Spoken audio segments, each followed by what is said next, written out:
So program to calculate sum of the following series. Series क्या है? x plus x square plus x cube plus x to the power 4 plus इसी तरीके से up to x to the power n तक हमें सम करना है। जितनी भी टर्म्स आ रही हैं इन सबको हमें सम करना है किसी एक वेरिएबल में। तो सपोज हम सम नाम का एक वेरिएबल लेंगे जिसमें इन सीरीज के हर टर्म्स का सम कैलकुलेट करेंगे।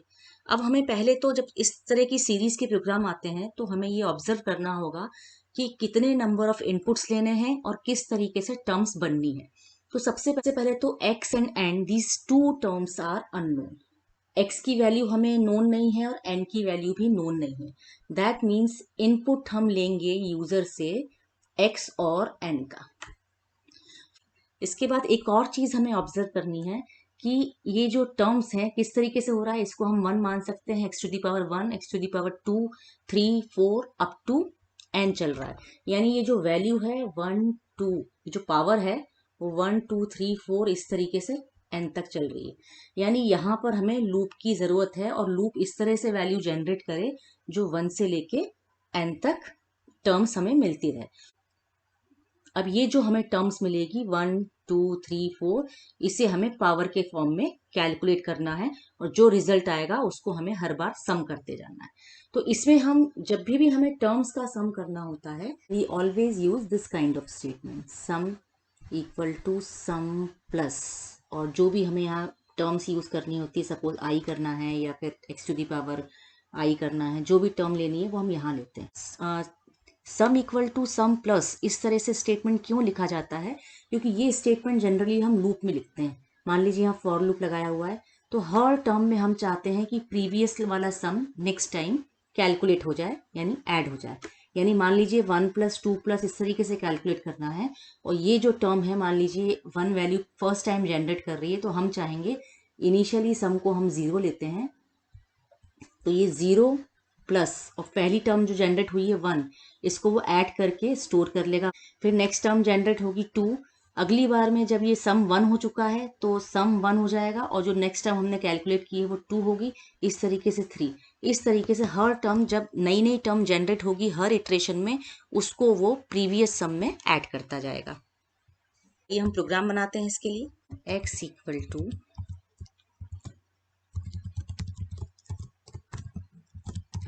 Enter value of x। इसके बाद हमें n की वैल्यू रीड करनी है, इंट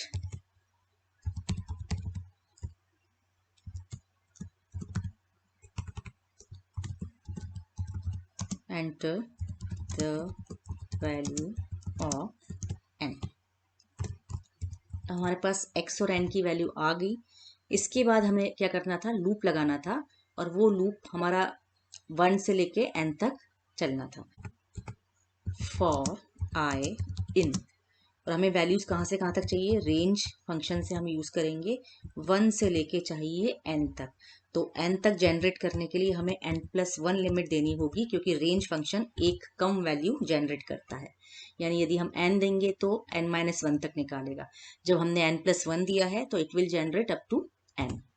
तो अब i में हमारे पास वो वैल्यू आएगी जो हमें पावर के रूप में यूज करनी है और हमें सम भी कैलकुलेट करना है सीरीज का, इसलिए हम सम भी लेके चलेंगे। यहाँ पर सम इक्वल टू 0 ले लिया हमने इनिशियली।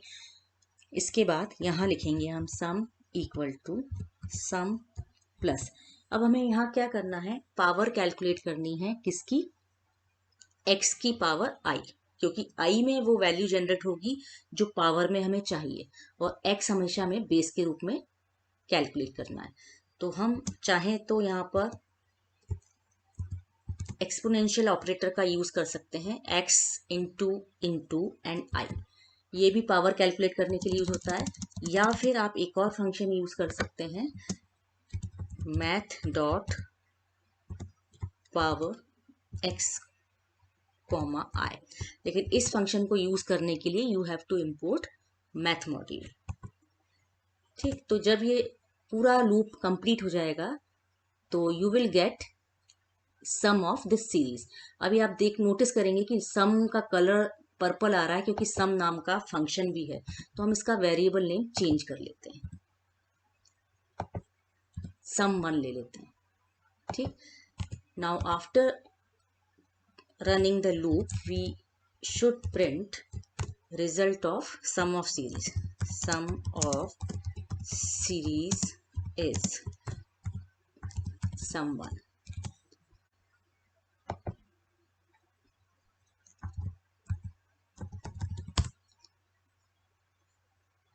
x की वैल्यू हमने 2 दे दी एंड टर्म्स दे दी सपोज 3, तो रिजल्ट इज 14।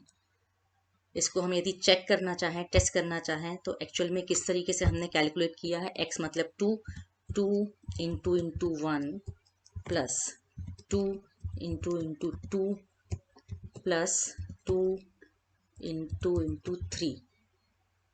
3 टर्म्स तक था, तो इसका रिजल्ट 14 आ गया। तो आप देख सकते हैं कि हमारी सीरीज का जो रिजल्ट है वो सही कैलकुलेट हो चुका है। सो आई होप ये प्रोग्राम आपको समझ आ गया होगा। नेक्स्ट वीडियो में हम मिलेंगे एक और नए प्रोग्राम के साथ। Thank you.